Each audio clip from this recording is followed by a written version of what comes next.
Like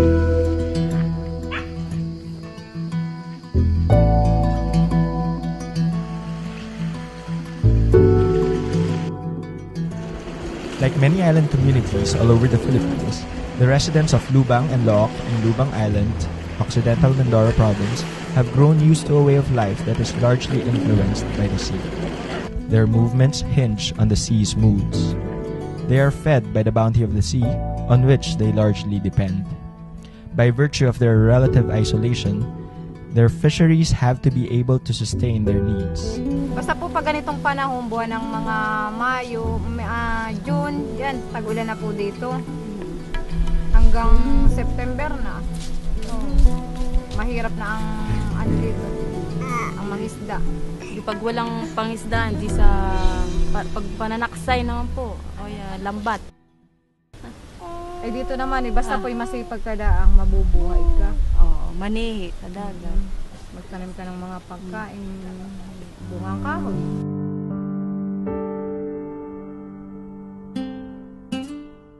But even in their isolation, they face challenges common to us all. Pollution, poverty, destructive fishing activities. As island communities, they are also especially vulnerable to climate change impacts, such as increased sea surface temperature, stronger, more frequent storms, and wave exposure or storm surges. All of these contribute to the degradation of the rich marine resources that have supported them for so long. Dahil nung kami dito nangingisda, na may mga hanapbuhay na nagbabawal na pamamalakaya, namamatpad dito yung isdang maliliit na namamatay. May malaking lapu-lapu, lumulutang dito, bumabaho na lang, namamatpad sila. Dahil asusodium sila, napuputukan ng iba. Facing these challenges involves a lot of work, and they are more than willing to take on the task. In recent years, Conservation International has been working with the people of Lubang and Looc in managing their marine resources. Our livelihood really is dependent on the sea. So yan ang one program that we are promoting, and essentially ang protection portion ng aming program is tied up with GI, Conservation International, and we are really most grateful on that area because GI had been helping us in terms of putting up marine protected area, development of other areas that will protect and preserve our fishing industry.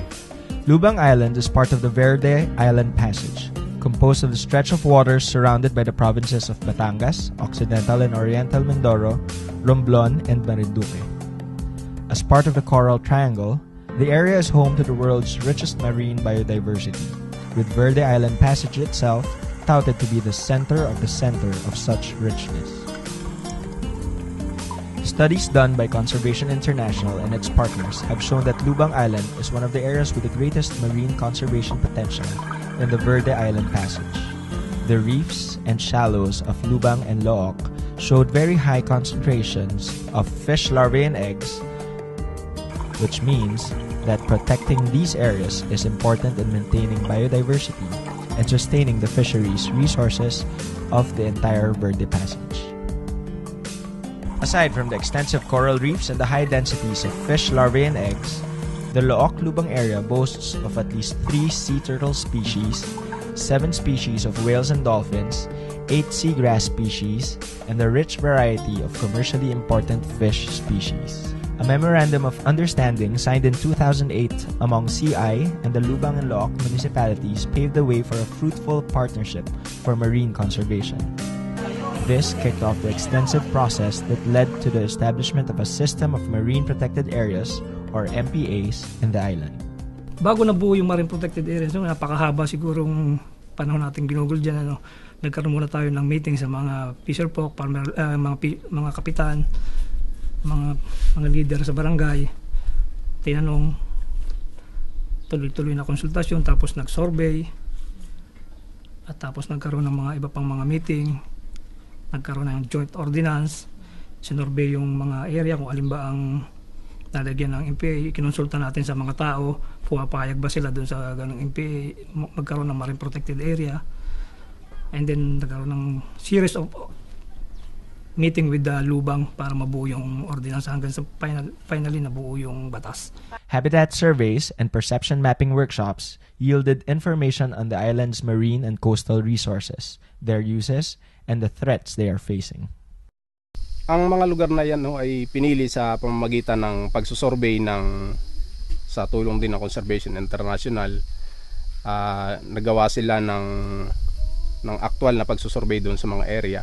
At nakita naman yung potential kung sakaling maidideklara ito na talagang marine protected area, nandoon yung posibilidad na mabilis na lalago yung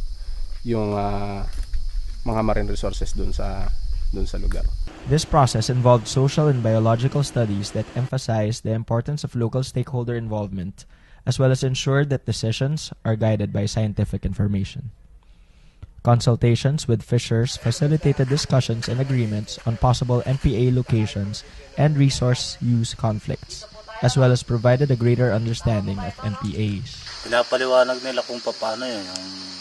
Siyempre may meeting, may pagpupuli. Papaliwanag nila kung bakit sila magtatayo ng gano'n, kung ano maapektuhan, para din kung halimbawa may tayo, kung ano din naman ang puprotektahan noon. Palibasa nga, malimit ang pulong. Naintindihan na rin ng iba kahit ang iba medyo ayaw pa rin. Bali nung sitwasyon na yun, kasama namin ang mga gabasnig, mga mante, mga naksay. Nagsama yan para yung hulugan ng buya malaman kung talaga makapikto. Bali bumuo kami ng suggestion na yun ang kailangan mangyari na ilayo-layo ng kaunti para kahit paano magkaroon naman ng distansya sa mula sa hanggan para makapangisda rin sa bandang gilid. At naintindihan naman nila. May time nga na sila pa nagsasuggest na dapat itong lugar na ito gawing MPA din ito or hanggang ganito. In addition, the no-take zone of the Lubang-Looc Marine Protected Area System is designed to be resilient to climate change impacts. Important factors in designing climate-resilient MPAs were considered in Lubang Island, such as vulnerability to extreme weather events, connectivity among habitats and among sources and sinks of fish larvae, size and location, representation of and risk spreading among different habitats, as well as economic and social considerations. Na-incorporate ang climate change doon sa ating marine protected area sa pagkukonsidera doon sa mga site. Dahil sa base doon sa ginawang survey, itong area dito, lalo dito sa no-take zone, ito ay may kaya niyang i-adapt yung climate change. Dahil lalo-lalo na yung mga bahura dito, halos sanay na sila doon sa malakas na panahon, kaya nilang makasurvive. Kahit sa panahon ng tag-araw, yung kung nabalitaan namin na yung ibang mga coral sa ibang mga probinsya nagkakaroon ng bleaching, pero dito halos hindi ganoon yung naranasan, hindi ganoon kalaki yung naapektuhan ng. Aside from the biological and climatic considerations, equally critical to the success of the MPA system is sustaining effective management and law enforcement. Ang ating pong marine protected area ay bali meron tayong tinatawag na fishery management area na may mga pinapayagang fishing gear. Yung tinatawag pinapayagan din ang lambat, ang pana, yung iba pang hindi bawal sa batas. Pero yung isa nating marine protected area na tinatawag nating no-take zone na nandito sa likod hanggang sa lubang, yun yung talagang bawal kahit anong fishing gear ay hindi pinapayagan.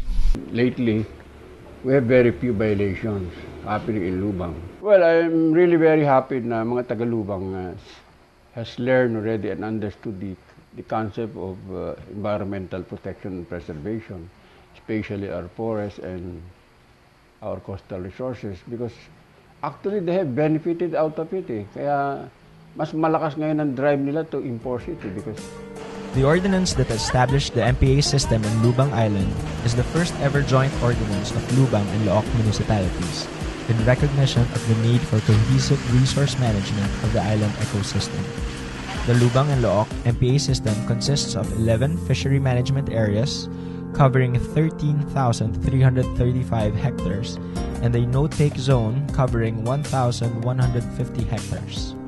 With a total area of more than 14,000 hectares, This MPA system is now the biggest in the Verde Island Passage and the largest local government-managed MPA system in the Philippines. Sustainable fisheries, enhanced livelihood opportunities, improved tourism potential, resilience to climate change impacts. These are just a few of the benefits that can be realized with the successful management of this MPA system.